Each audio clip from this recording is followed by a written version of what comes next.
Vous savez, moi, j'aimerais me mettre un peu à la place de Delacroix quand il a visité Tanger. Cet homme arrive à Tanger dans un port, donc en 1832, avec le duc de Mornay, avec sa suite. Il arrive et il voit devant lui se déployer une ville toute en blancheur et en beauté, avec des minarets qui dépassaient évidemment tous les bâtiments. Il a dû être émerveillé. Émerveillé. Le voyage de Delacroix au Maroc. Florence Sturm, Christine Robert, Olivier Dupré. Et sur la route, Fouad Loudilly pour la traduction. Tanger, 26 janvier. À 9h, nous avons jeté l'ancre devant Tanger. Après des signaux d'usage, le consul est arrivé à bord dans un canot qui était monté par une vingtaine de marabouts noirs, jaunes, verts, qui se sont mis à grimper comme des chats dans tout le bâtiment et ont osé se mêler à nous. Je ne pouvais détacher mes yeux de ces singuliers visiteurs. Sur les traces de Delacroix, Tanger-Meknès, 1832. Le port aujourd'hui, il n'en reste qu'une partie, ce que nous voyons. La plus grosse partie de l'activité du port actuel a été déplacée à 35 km du centre-ville. Si on voit ça, moi je dis que peu de gens pourraient imaginer l'environnement naturel qu'a abordé et le bateau La Perle, où était venu Delacroix, et Delacroix lui-même quand il a regardé la ville. C'était complètement différent, il n'y avait presque rien. Abordé de loin, Tanger est blanche. Mais au niveau des rues et des ruelles, c'est ce que disait Delacroix, c'est une palette. Et là, quand on est dans la Médina, ça c'est extraordinaire. On retrouve ça. En 1832, le roi de France, Louis-Philippe, dépêche au Maroc une mission diplomatique conduite par le comte de Mornay. Eugène Delacroix s'y joint au dernier moment, presque par hasard. Et c'est le voyage du peintre, pas celui de l'ambassadeur, que retiendra l'histoire. Tanger, Tlétarissana, Ksar el-Kébir, Moulay Idriss, Meknès, 3 mois au Maroc qui vont nourrir l'œuvre future de Delacroix. Car ce voyage initiatique marque aussi un tournant majeur dans la peinture orientaliste jusqu'alors empreinte de l'imaginaire des Mille et une nuits. Près de 300 km à cheval, sans toile, ni huile, ni chevalet, avec pour tout bagage 7 carnets et une boîte d'aquarelle. Delacroix, rapporteur, reporter d'images. Après ce voyage, tout est dans la mémoire de ces carnets. Tout est encore à venir. Et ils étaient au vie de Tanger, là aussi. Il en parle, lui, dans ses écrits. Le 24 janvier 1832. Ils ont dû attendre une journée. Port de Tanger, Rachid Tafersiti, historien de la ville. Les bateaux ne pouvaient pas accoster parce qu'il n'y avait pas des quais comme nous les voyons aujourd'hui. Pour descendre à terre, ils étaient portés à dos d'hommes. C'était des hommes qui allaient les chercher dans les barques pour ne pas se mouiller, pour les porter au quai. Donc ils sortent du bateau, ils sont salués par tous les consuls qui sont là, consuls et secrétaires et tout, et on leur sert du thé traditionnel, à la marocaine si vous voulez. Donc ils commencent à décrire comment sont les... C'est le premier carnet, un des premiers carnets où ils montrent comment les gens sont assis, etc. L'administrateur de la douane, appuyé sur son coude, le bras nu, si je m'en souviens. Avec 13 amples sur la tête, turban blanc au-dessus, étoffe amarante qui pendait sur la poitrine, le capuchon non mis, les jambes croisées. Arrivé à Tanger, donc ils disent, bon, on veut voir le roi. Ah mais, on ne va pas le voir comme ça. Maurice Arama, D'abord le roi, on ne sait même pas où il est. historien de Delacroix. Est-ce qu'il est à Marrakech? Est-ce qu'il est à Rabat? Est-ce qu'il est à Meknès? On ne sait pas où il est. On savait qu'il n'était pas à Fès, en tout cas, ce jour-là, cette période-là, parce qu'il y avait eu une sorte de révolution de palais. Donc il avait puni Fès, il n'y allait pas. 1 ou 2 jours après l'arrivée des Français, on envoie un monsieur qui est le Benabou, le fameux Benabou, qui est le chef de la cavalerie de Tanger, et on lui dit, il faut aller jusqu'à Meknès pour dire, il y a des Français qui arrivent, est-ce que vous pouvez les recevoir? Alors, déjà lui-même, pour avoir la permission de voir le roi, ça prend quelques heures, c'est pas dire quelques jours. Une fois qu'il a réussi à parler au secrétaire, au conseiller, au chambellan, machin, et il y a le ramadan. C'est-à-dire que c'était mal combiné tout ça. Et donc, Benabou, le malheureux, est resté jusqu'à la fin du ramadan privé, bloqué à Meknès, parce qu'il fallait qu'il ait la permission. Eux, bloqués dans une ville, et quand je dis une ville, un bourg. Tanger, c'était un bourg. 5000 habitants, imaginez. 5500 habitants au maximum. Il n'y avait pas d'immeubles, hein. Il n'y avait pas de haute construction. La plus belle construction, c'était la Casbah. Ben, en dehors de la Casbah, il n'y avait pas grand-chose. Il n'y avait pas grand-chose. Il y avait la mosquée. Nous sommes en train de remonter la rue de la Marine. Nous allons traverser le Petit Soko pour prendre la rue des Sillarines, c'est la rue des Orfèvres, qui mène vers le Grand Soko. Un mort conduisait le cheval par la bride. Selle couverte par devant et par derrière d'une étoffe écarlate. En venant du port, Delacroix a dû passer par cette rue, parce que c'est l'artère principale du Tanger depuis l'époque romaine jusqu'à présent dans la médina de Tanger. Et en remontant, il est passé devant cette mosquée, cette belle mosquée, qui est la grande mosquée de l'ancien Tanger, Jama al-Kbir. C'est la grande mosquée, construite sur l'emplacement d'un temple romain. Vue de côté la mosquée en allant chez un des consuls. Un mort se lavait les pieds dans la fontaine qui est au milieu. Un autre se lavait accroupi sur le bord. Moi, je trouve que c'est un tableau extraordinaire, ce que nous avons devant nous. C'est un vieil homme, assis à même le sol, avec les pieds qui sont ramenés vers sa poitrine, avec une canne, avec des babouches, avec une barbe blanche qui se détache par rapport à sa djellaba en laine, mais marron assez foncé, et par rapport à sa figure qui est un peu burinée. Mes parents, ils avaient des djellabas pareils. Moi, j'ai porté une djellaba pareille. Vendredi 4 février, la Jellabia. Costume du peuple, des marchands, des enfants. Je me rappelle cette Jellabia. Costume exactement antique.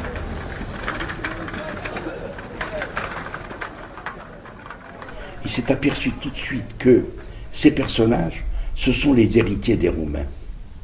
C'est les sénateurs romains en blanc. Il trouve l'Antiquité.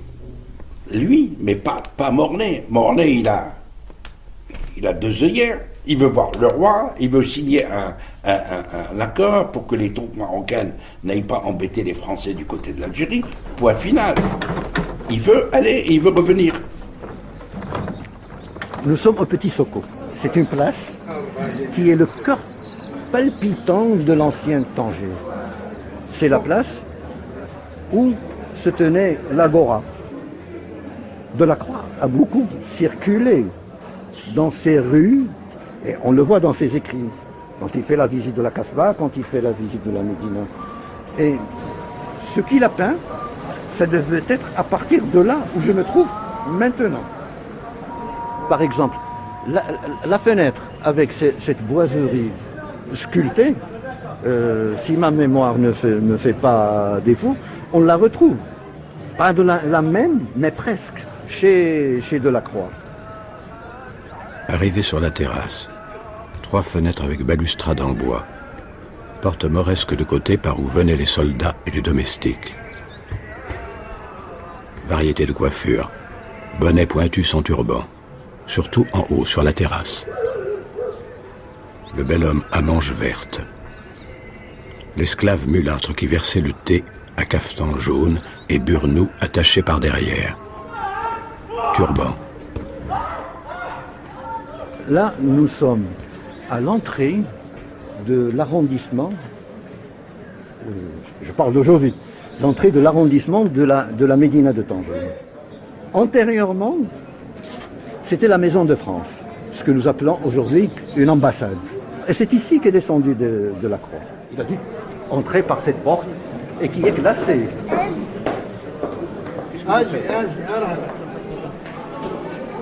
C'est un patio, style andalou.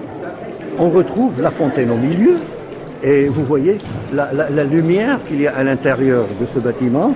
Nous sommes presque midi et comment la lumière arrive. Et il y a des oranges amères qui portent le nom de tangerines. Pour moi, elles ne sont pas comestibles. Même pas pour les confitures et tout ce qui s'ensuit. Mais on pourrait les peindre. C'est sûr qu'on peut les peindre. Le jardin partagé par des allées couvertes de treilles. Orangers couverts de fruits et grands. Les fruits tombés par terre. Entourés de hautes murailles. Entrée dans tous les détours du vieux palais. Cour de marbre. Fontaine au milieu. Alors, je voulais montrer ça. Je peux dire, une arcade, c'est un demi-cercle qui remonte de colonnes et il est dentelé. Ce qu'on retrouve dans porte et baie d'une maison arabe chez Delacroix, on le retrouve dans ce bâtiment où il avait séjourné lui. Et il a passé ici plus d'1 mois. Les plafonds des niches et même des petites salles sont remplis de sculptures peintes comme la rose d'une mandoline. Soyez les bienvenus, soyez les bienvenus. Soyez bonjour madame, soyez les bienvenus. Soyez bienvenus dans votre 12e pays ici au Maroc. Merci. Asseyez-vous, asseyez-vous. Marhaba, marhaba. Soyez bienvenus. Asseyez-vous. Nous sommes ici dans un bureau où on retrouve des motifs. Les formes de ces arcades qui reposent sur des piliers dentelés. Et comme il les reproduit. Regardez le plafond, il est en bois sculpté. Et là-bas, au fond, on retrouve la forme de la petite porte qu'il a sur un même tableau qu'il appelle porte et baie d'une maison arabe. À la limite, je dirais, c'est dans cette salle qu'aurait pu dormir Delacroix. Quand on voit ça, il devait l'imaginer et commencer à le croquer. Aujourd'hui, c'est le bureau du responsable de la Médina de Tanger. On y va.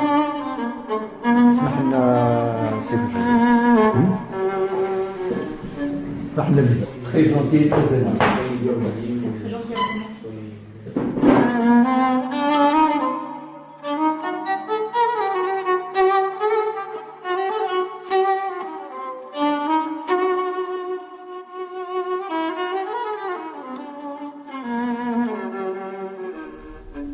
C'était un voyage compliqué pour lui, compliqué, diplomatique, où rien n'était coordonné, arrangé. Il y avait le problème de la guerre d'Algérie, la conquête d'Alger, après la conquête d'Alger. Donc on se méfiait, donc on craignait. Les uns craignaient et les autres craignaient. D'abord les Marocains, de Tanger je parle, suppliaient le roi du Maroc de ne pas faire la guerre aux Français.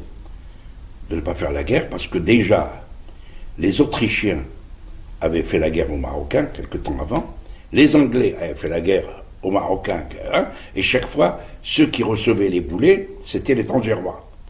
Donc ils suppliaient, ils disaient c'est mauvais pour le commerce, la guerre c'est mauvais pour le commerce. C'était comme ça. Ils suppliaient de ne pas faire la guerre. Bon. Donc pour revenir à cette vie à Tanger de Delacroix, c'était pas du gâteau, hein. C'était pas le club méditerranéen, loin de là. C'était terrible. D'abord, il pleuvait. Jamais il n'avait autant plu. Alors imaginez le bourg en question, la boue, la pluie, le froid, Et rien à côté, pas de bibliothèque, pas de discothèque, rien. Ils sont là, ils tournent en rond, on se reçoit entre consuls, mais pas longtemps. Une fois, 2 fois, mais pas tous les jours. Ça dure 1 mois, cette histoire-là. Le premier jour, Delacroix écrit une lettre pour dire « Ne nous laissez pas pourrir ici ». Donc, en fait, l'émerveillement que le monde occidental peut imaginer en regardant les tableaux de Delacroix, il n'est pas là. Il n'est pas là. Les premiers temps, il n'a rien. Il n'a rien à se mettre sous la dent, ni sur le plan du dessin. Donc, il écrit un petit peu. Et c'est tout doucement qu'il se dit, bon, tout compte fait, je vais faire... Bah, il voit des gens, il a envie de dessiner, donc il dessine.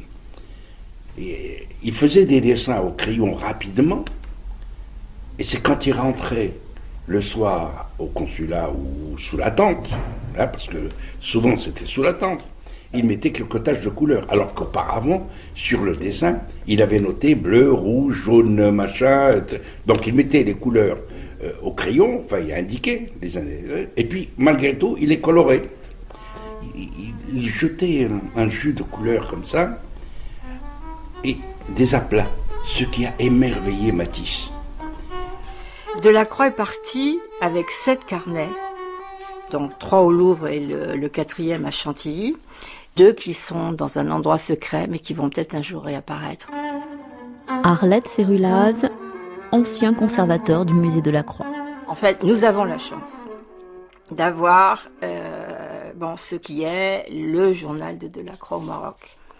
Et le premier carnet, donc qui commence le 26 janvier, il est, je pense que c'est le plus émouvant, enfin pour moi, parce que la façon dont les notes sont organisées, c'est-à-dire que de temps en temps, vous avez des phrases, mais la plupart du temps, c'est vraiment des petites notations. Donc la première page, là, le 26 janvier, donc on a chez le Pacha, en dessous Delacroix noté l'entrée du château, en dessous le corps de garde dans la cour, en dessous la façade, et puis alors après c'est un peu plus détaillé, la ruelle, et là ça accompagne le petit croquis, entre 2 murailles, sous l'espèce de voûte, des hommes assis se détachant en brun sur un peu de ciel.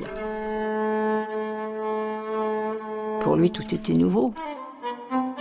Le long des murs, dans les intervalles des pilastres qui vont à la voûte, des avances de pierre pour servir de siège. Les soldats sans fusil nous attendaient à la porte. 29 janvier.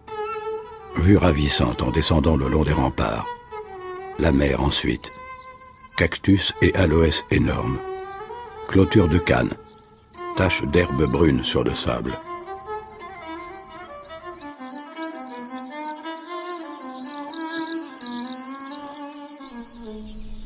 Alors, donc il commence à faire un petit peu beau. Il a d'une part Delacroix besoin de trouver des modèles. Il a besoin de se retrouver quelque part pour dessiner. Il a besoin de manger. Il a besoin d'un interprète. Donc le fameux monsieur Benchimol. Benchimol. Et quand il n'avait pas de quoi bouffer, il allait manger chez eux. C'était comme ça. Mais pas seulement la France. Les autres pays aussi. Donc je reviens à mon point de départ. Les voilà à Tanger. On lui dit qu'il ne faut pas dessiner dans la rue. Interdiction de dessiner des musulmans. Ça ne se fait pas. Ensuite, nous sommes en période de Ramadan. Pas question de dessiner un musulman pendant quand on est le mois de Ramadan. Bon. Tout ça, il ne peut le faire que dans un seul endroit, chez les Juifs. Et pour les musulmanes, les femmes marocaines, la femme du consul de Tanger, qui est un vice-consul de la Borde, lui fait venir discrètement des Marocaines qui posent pour lui. Alors ça, voilà. Donc ça dure, et on attend la fin du Ramadan, et à ce moment-là tombe l'histoire de la noce juive. Alors c'est quoi la noce juive? C'est une fête familiale, et on leur dit, venez. Bah, ils n'ont rien à faire dans cet endroit-là. Ils rentrent dans un endroit, dans une maison. ils regardent, il y a de la musique, il y a des gens qui dansent, mais la noce, ça dure 7 jours. Mardi 21 février, la noce juive. Le violon, assis sur ses talons, et la gelabia, noire entre les deux en bas. Le fourreau de la guitare sur le genou du joueur, très foncé vers la ceinture, gilet rouge, agrément brun, bleu derrière le cou, ombre portée du bras gauche, manche de chemise retroussée, boiserie verte. Enfant par terre sur le devant. Et puis vous avez surtout les femmes, avec des regards quelquefois absolument étincelants. Bon, ces femmes n'étaient pas voilées, donc elles ont un voile sur la tête, mais le visage est à découvert. Les femmes de la haute société qui se lèvent et qui dansent, et tous les hommes viennent mettre des billets autour de sa robe. Et toute cette musique était de la très belle musique andalouse. À côté du violon, femme juive jolie. Gilet, manche, or et amarante. Elle se détache moitié sur la porte, moitié sur le mur. Il voit des musulmans, il l'écrit, installés à côté de juifs dans la même pièce, qui mangent ensemble, qui écoutent une même musique, des femmes qui dansent, etc., etc. Donc, c'est déjà le tableau tout fait.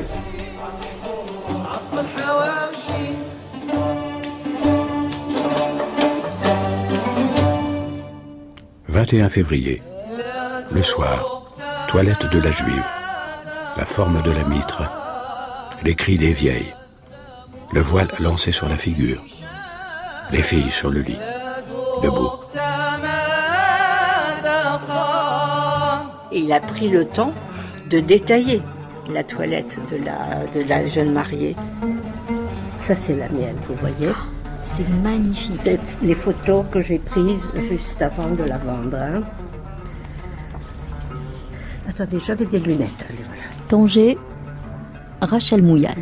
Alors, vous avez vu là, la photo, ça c'est moi, ça c'est Sonia, une dame aussi qui a beaucoup d'autres très très jolies robes. Et vous savez, mon costume avait été porté par ma grand-mère qui est morte en 1918. C'est du velours.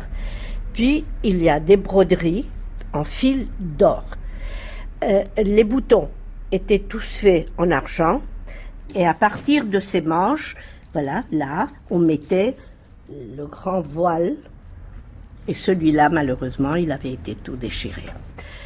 Parce que cette robe avait beaucoup, beaucoup servi. Les familles pauvres de Tanger n'avaient pas de robe chez elles. Alors, elle venait demander la robe à ma tante, qui la détenait ici. Ma tante pensait que les pauvres aussi avaient le droit de porter d'aussi belles choses. Voilà. Moi, j'ai malheureusement, enfin pas malheureusement, je crois que j'ai fait quand même une bonne affaire. J'ai vendu le costume de ma grand-mère parce que je n'avais pas les moyens de l'entretenir. Vous savez, dans un appartement, ce n'est pas facile. Il y a beaucoup d'humidité à Tanger et je l'ai vendu. Quand je me suis mariée, ça je vous parle de ma vie personnelle, mon mari qui était très moderniste et très... il m'a dit oh, non, tu n'as pas besoin de mettre cette robe, non, on fait la fête, on fait un mariage, tout ce qu'il y a, normal, avec la robe blanche et tout ça, mais qu'est-ce que tu vas aller mettre cette robe? Alors moi, bêtement, j'étais jeune et j'ai dit oui, d'accord, je ne la mets pas. Et vous savez, c'est une chose qui m'est restée. Parce que je ne l'ai pas portée, et c'était une robe qui avait été portée par toutes les femmes de ma famille, qui s'étaient mariées avant moi. Et vous savez, ça ne m'a pas porté peut-être bonheur, parce que j'ai divorcé très vite après, j'ai divorcé. Enfin, non, c'était très bien comme ça. Et moi, ce que j'aimais beaucoup, beaucoup de cette robe, c'est le tissu de ses manches. Et la doublure qui était restée intacte. Regardez, la doublure... Ça, c'était une doublure en pur coton. Là, on voit le détail. Le M, on le voit bien. Hein. Donc le M de Mouyal. De Mouyal. Votre nom. Vous voyez, ce tissu était une splendeur. Décrivez-le un petit peu, ce tissu. C'était une splendeur. C'était un tissu en pur coton. pur coton, qui n'avait pas bougé. On ne voyait pas l'envers et l'endroit, c'était magnifique ça. Mais tous ces motifs sont brodés, brodés à la main. De toutes petites fleurs très De délicates. toutes petites fleurs mauves. Voilà, ça c'est la doublure. Vous savez, une beauté. Ça, c'est ce tissu qui m'enchantait. Et qui m'a enchantée depuis petite. Chaque fois que je voyais ce tissu, ça me... Juste ce voile, vous voyez, qui était tellement beau. La petite fille que vous étiez, ça devait la faire vraiment rêver. Oui, j'ai rêvé aussi.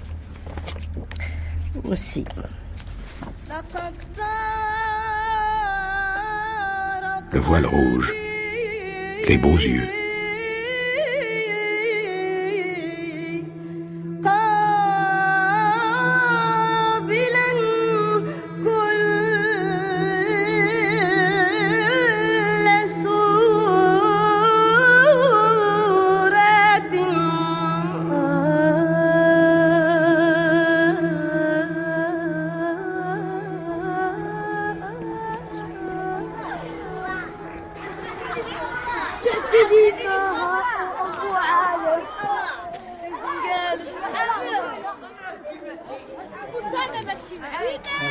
سلام عسكر برافو ليك يلا Il nous invite à rentrer. ايه تفضل واحد الجمعية وكنعملوا هنا الموسيقى وكنعطيو دروس هنايا C'est un club للمستقبل d'une association de musique qui est dédiée totalement à la musique arabo-andalouse. الموسيقى الأندلسية في الموسيقى العربية. Monsieur dit qu'ici ont été formés pas mal de musiciens, de grands musiciens. هذا قبل ما يكون كمانجا في الدنيا هذا الأول كان. Il nous montre un instrument qui est une sorte de violon arabe qu'on appelle le rebab et qu'on utilise beaucoup dans la musique arabo-andalouse. في العالم كامل كان ما كانش الكمانجا في العالم كان هذه الآلة هذه فهمتي أنا هذا فيولونسيل القديم نستعملوه كومنج هادو العود Il nous montre également un violoncelle, quelques violons et pas mal de luttes sont accrochées. Des flûtes arabes qu'on appelle le ney. Une sorte de mandoline italienne.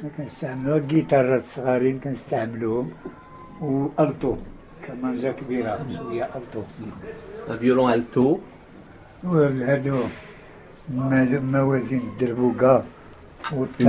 Des taboukas, des tares. Et Delacroix a peint les musiciens. Il a peint les musiciens juifs de Mogador, il a peint les Aïssawa également. Vous-même, vous êtes musicien.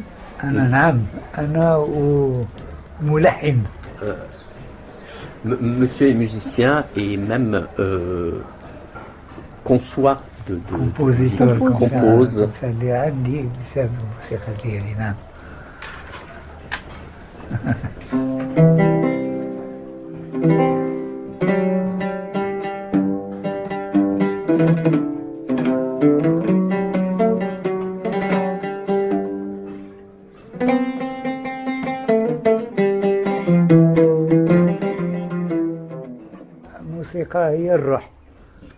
La musique, c'est l'âme.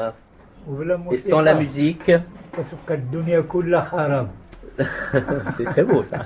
Et la musique, c'est l'âme de toute chose. Et sans elle, la vie n'est rien. La vie est juste une pure destruction.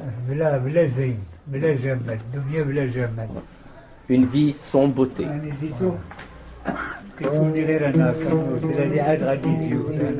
شكرا بزاف على هذا فيك البركه فيك البركه وجهك باين الله يحفظك يا مولاي الله يحفظك عمي الله يحفظك عمي شكرا يحفظك عمي حسن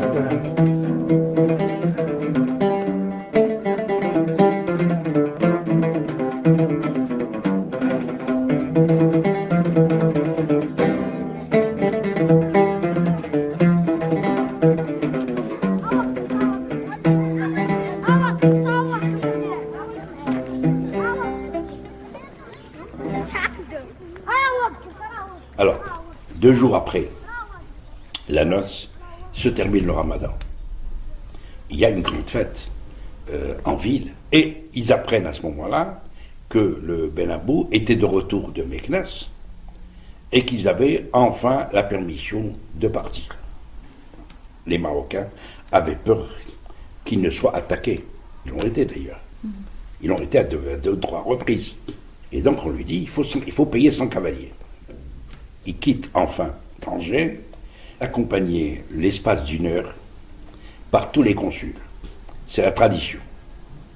Puis ensuite, le pacha de la ville vous accompagne jusqu'à la limite de la province, où vous êtes pris en charge par le pacha de l'autre province, et ainsi de suite jusqu'à Meknès. 5 mars 1832. Parti à 1 heure de Tanger. L'arrivée au campement. Montagne sauvage et noire à droite.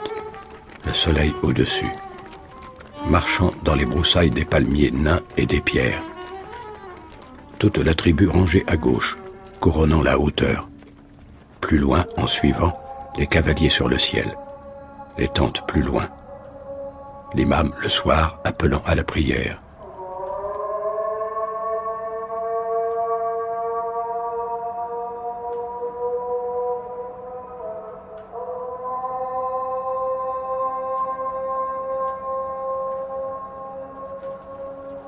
« 6 mars, parti vers 7 ou 8 heures, monter une colline, le soleil à gauche, montagnes très découpées les unes derrière les autres sur un ciel pur.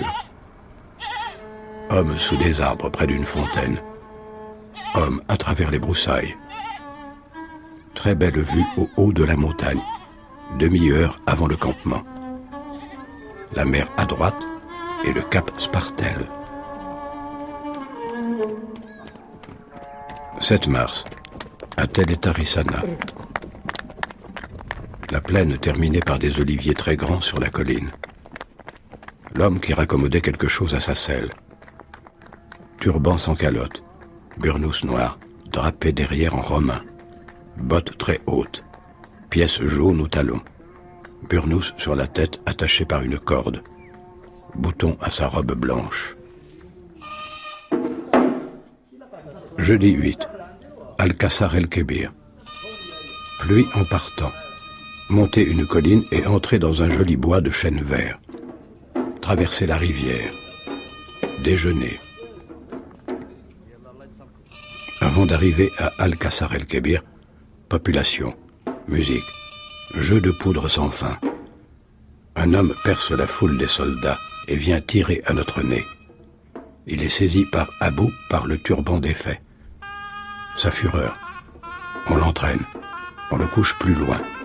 Mon effroi. Nous courons. Le sabre était déjà tiré.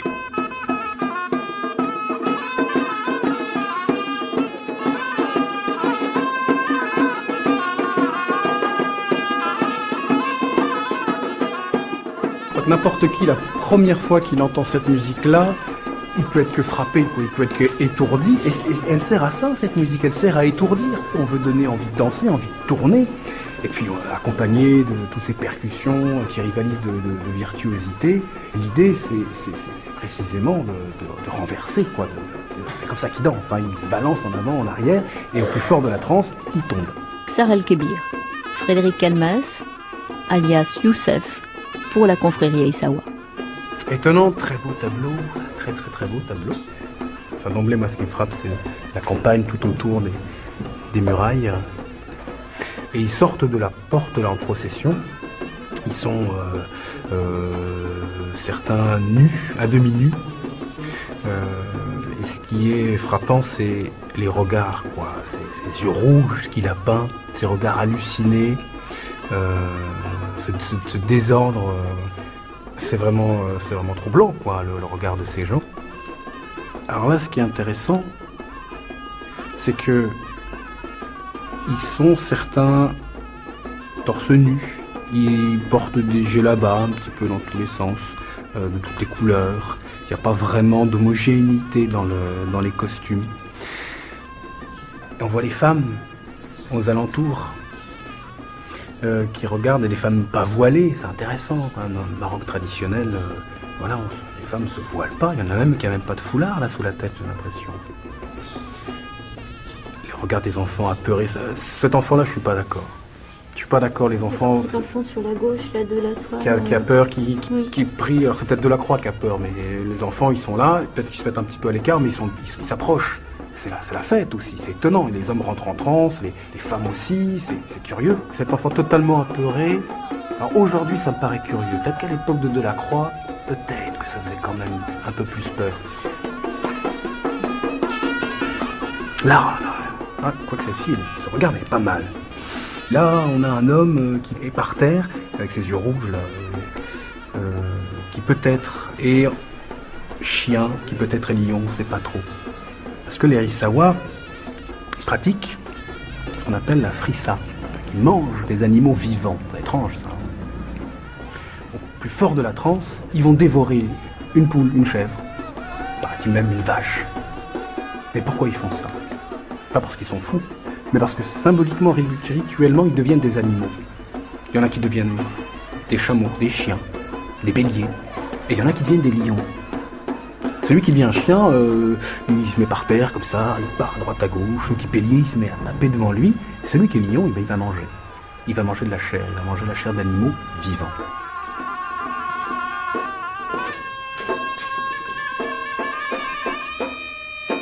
Quand il est venu de la Croix, on était encore dans ce moment de l'âge d'or au 19e. Les confréries étaient encore centrales dans les pratiques religieuses, dans ces régions rurales un peu reculées. Nous arrivons dans la Zaouia. La Zaouia des Hamdouchi, avec la tombe du père de monsieur, décédé en 2012, et qui était le Mokadem de la Zaouia. Une très jolie Zaouia avec 4 arches qui ouvrent sur un petit minbar qui sert pour les prières. La tradition de Maroc-Kaloté et Halba Beldia. Monsieur nous offre le thé avec des gâteaux. Tradition marocaine. C'est un lieu sacré, sanctifié, gardé par monsieur.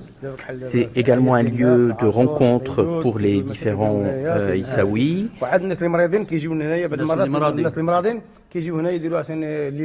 Le grand-père de monsieur s'adonnait donc à ces transes. Et il a assisté à certaines choses qui peuvent nous paraître effectivement extraordinaires ou incroyables. Pendant la transe, il se donnait des coups avec des objets tranchants et se passait la main sur la tête. Et toute trace en disparaissait par la suite. Le blanc est a priori la couleur que les Issaouis préfèrent mettre. Avant de se rendre chez l'habitant, la personne qui demande, la personne malade ou la personne qui demande à avoir donc la partie de Issawa chez elle. Donc ils s'y rendent avec des choses qui peuvent paraître spectaculaires, comme les fameux drapeaux, étendards qu'ils nous ont montrés tout à l'heure. Et ils partent de la Zaouia jusqu'au lieu où va se passer donc les transes. Lorsqu'on parle d'être malade, la maladie ne concerne pas seulement le physique, mais cela peut concerner également l'âme.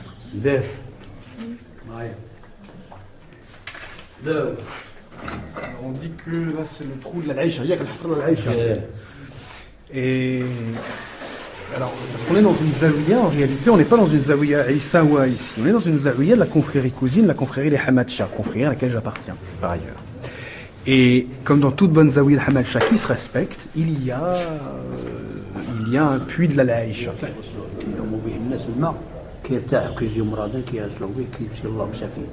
Voilà, ceux qui sont pas bien, ceux qui sont malades, ceux qui se sentent, ils se sentent pas bien, ils viennent ici, et c'est amusant, ils disent, ils vont nager c'est-à-dire ils vont nager avec l'eau. En réalité, ils vont pas nager dans le puits, ils vont pas descendre là-dedans. C'est un puits qui fait 40 cm de large. Ils vont se faire des ablutions, quoi. Ils vont se recouvrir d'eau, l'eau du puits, et ils vont se sentir bien. Ils vont aller mieux. La Laïcha, c'est un esprit, une géniale. C'est même la reine des esprits. C'est la femme du roi des Jnoun, des esprits, Shamaharouch. Et les esprits, normalement, comme les Hamatia ou les Aïssawa, n'appelaient pas traditionnellement les esprits. Eux, c'était pas leur univers. Eux, leur univers, c'est le monde de la sainteté, le saint fondateur. Et en l'occurrence, pour les Aïssawa, c'est Ben Issa. Mais, il y a eu un glissement petit à petit. Les Aïssawa et les Hamatia se sont eux aussi mis à utiliser les esprits dans leur rituel. Ce qu'ils le souhaitaient. Et donc c'est pour ça qu'ici, dans la Zawiya où nous nous trouvons, la Zawiya Hamatia, il y a un trou de la Laïcha, un puits, et on dit que c'est là où est la Laïcha.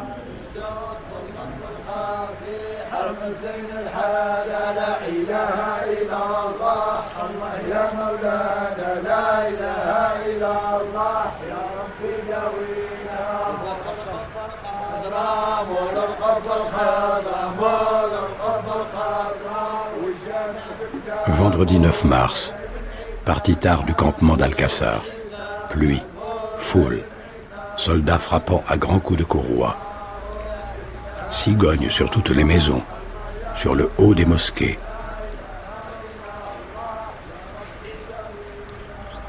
Déjeuner dans les montagnes près d'une source, pluie battante. Coups de fusil, canaille. Homme renversé sur le dos, son cheval par-dessus lui, relevé à moitié mort, remonté à cheval un instant après. 10 mars, il fait un vent très froid, le ciel pur. Les enfants nous ont jeté des pierres.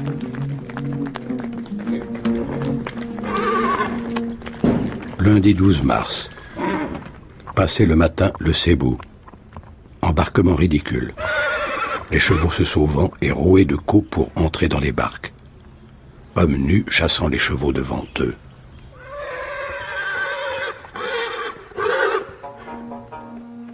Mercredi 14 mars. Arrivé dans une plaine et vu de loin Zahoun. Descendu au bord d'une jolie rivière. Les bords couverts de petits lauriers. Continué sur le flanc de la montagne au milieu des pierres et des ruines. En approchant de Zahoun, vue des laboureurs. La charrue. La fontaine vue de loin. Mais là, je suis en train d'ouvrir le carnet, donc c'est quelques heures avant l'arrivée à Meknès. Delacroix parle des fumées, des montagnes à l'horizon à droite, à moitié couvertes de nuages. Entrer dans les montagnes, et voilà. Et après quelques chemins, découvert la grande vallée dans laquelle est Meknès.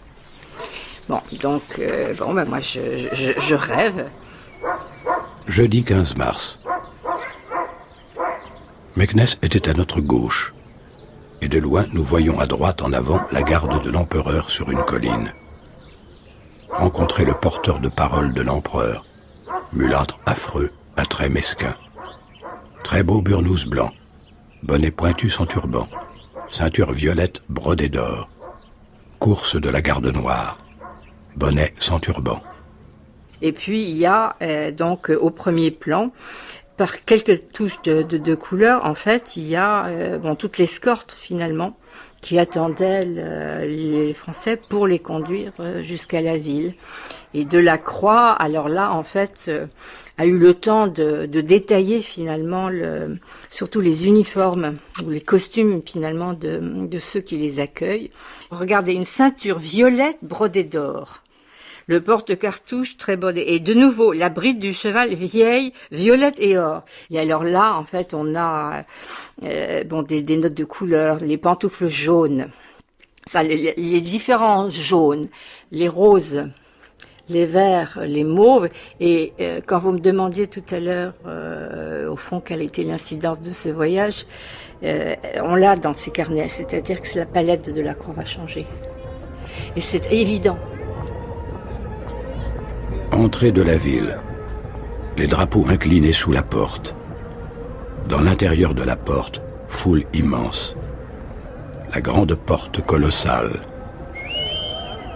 Donc là, c'est la porte Bab el-Mansour que vous avez devant vous. Bab, qui veut dire porte, et Mansour, le glorieux. Parce que les plus belles portes du Maroc, c'est là à Meknès. Il y en a au moins une quinzaine de portes à Meknès. Meknès, Ahmed Bnan, historien de la ville. Et puis on dit quelque chose vraiment qui me fait plaisir à entendre, c'est que nos portes parlent. Vous les entendez pas bien sûr, mais toutes elles ont un certain poème qui souhaite la bienvenue aux invités et quelques apologies sur le roi Moulay Ismaël qui les avait construites. Jeudi 22 mars. Arrivé sur la place en face de la grande porte. Foule à laquelle on donnait des coups de corde et de bâton. Plaque de porte en fer garnie de clous. Puis le roi qui s'est avancé vers nous et s'est arrêté très près. Grande ressemblance avec Louis-Philippe, plus jeune, barbe épaisse, médiocrement brun, burnous fin et presque fermé par devant, étrier d'argent, pantoufles jaunes non chaussées par derrière, harnachement aisselle rosâtre et or, cheval gris, crinière coupée en brosse, parasol à manches de bois non peint, une petite boule d'or au bout, rouge en dessus et à compartiment, dessous rouge et vert. Alors donc là nous sommes sur la grande place de Meknès, mais on est quasiment peut-être un tout petit peu décalé, mais pratiquement à la place oui. où de la croix a pu se poser. Alors oui, parce que là vous avez la place Sélédim qui mène vers le palais royal, il n'est qu'à quelques dizaines de mètres derrière. Et puis ici, vous voyez le sultan qui va pour la prière du vendredi. Avec donc à la fois le sultan au centre, ce très beau cheval oui. avec son harnachement. C'est ça. Vous voyez le roi qui est toujours habillé à la marocaine, le burnous, au-dessus de la djellaba. Alors que les gardes avec les tarbouches rouges, les bonnets rouges, chez nous, c'est la garde royale. Jusqu'à maintenant, devant chaque palais royal du royaume, on retrouve les mêmes bonnets qu'ils portent, mais on voit qu'ils sont noirs, la garde noire. Moulay Ismaël, au XVIIe siècle, avait racheté tous les esclaves des familles marocaines. Et il les avait emmenés jusqu'à Meknès. Et Meknès, avec ses 45 kilomètres de murailles, l'un des palais les plus vastes de presque 1 kilomètre carré, tout cela, il fallait le construire parce qu'aucun roi, ni avant ni après lui, n'avait pris Meknès comme capitale. Et croyez-moi, il avait tout construit au bout de même pas 22-23 ans. Il avait donné une très belle motivation à ses esclaves. Finissez votre tâche et soyez libres. Il avait tenu parole parce qu'une fois la ville finie, il avait créé la garde noire. Et ça, on les appelle les Boukhari. Boukhari, c'est un livre saint chez nous, les musulmans. Et ils avaient juré de lui devoir allégeance, respect, etc. Et à Meknès, vraiment, ce que les gens ne savent pas, c'est que de la Croix à Meknès, il disait j'en ai vraiment marre d'attendre et de ne rien faire parce que je ne pouvais pas dessiner ce que je veux faire parce que les gens, il y avait une sorte de fanatisme à ce moment-là, les gens ne se laissaient pas être photographiés, dessinés. Alors, il s'était intéressé aux chevaux le plus. D'ailleurs, le sultan lui avait offert un cheval ici à Meknès. Ils avaient à attendre ici presque 3 semaines. Quand ils sont arrivés à Meknès, effectivement, le sultan ne les a pas reçus tout de suite. Ah non, toujours chez nous, le sultan, que ce soit de Saint-Ornement, même de Louis XIV, il devait attendre des semaines et des semaines. Aussi encore, c'est un autre point qui avait énervé même l'ambassadeur, parce que même la réponse ne leur avait pas été donnée à Meknès. Il fallait partir à Tanger et attendre jusqu'à ce que le roi leur envoie la réponse.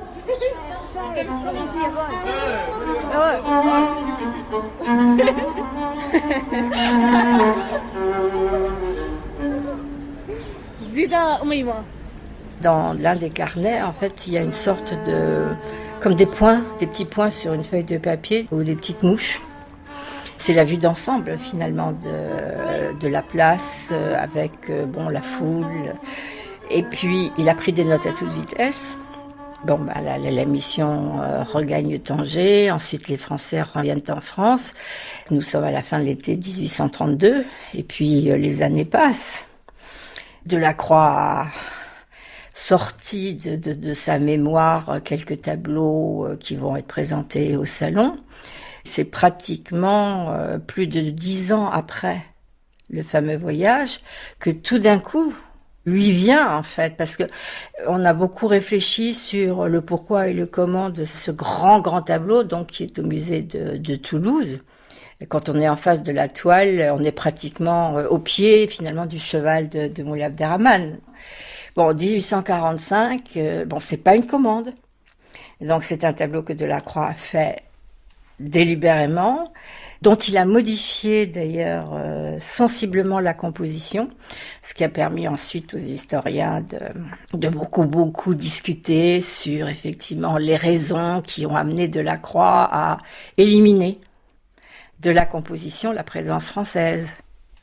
Donc à partir de ces notes rapides, il fera quelques tableaux magnifiques. Jusqu'au bout, il appelle le Maroc. Jusqu'au bout, pratiquement jusqu'à la fin de sa vie.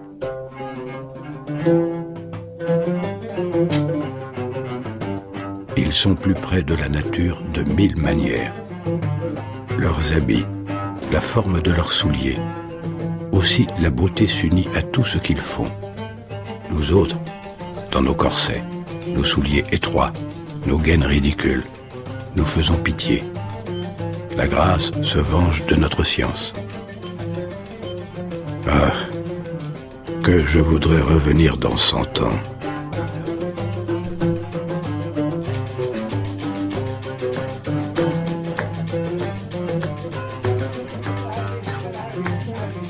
Sur les traces de Delacroix au Maroc, Tanger, Meknès, 1832.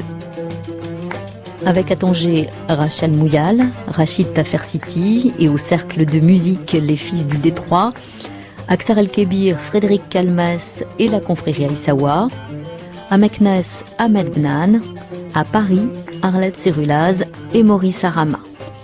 Traduction Fouad Loudilly, lecture du journal de Delacroix par Jean-Marie Gallet, prise de son Olivier Dupré. Merci à Alexandre Pajon de l'Institut français de Tanger, Alain Millot et Mohamed Beyoud de l'Institut français de Meknès, Dominique de Fonréau et Marie-Christine Mechevant du musée de la Croix à Paris. Attachée d'émission Christine Bernard, Alison Sinard, coordination Irène Omelianenko, un documentaire de Florence Sturm réalisé par Christine Robert et mixé par Olivier Dupré.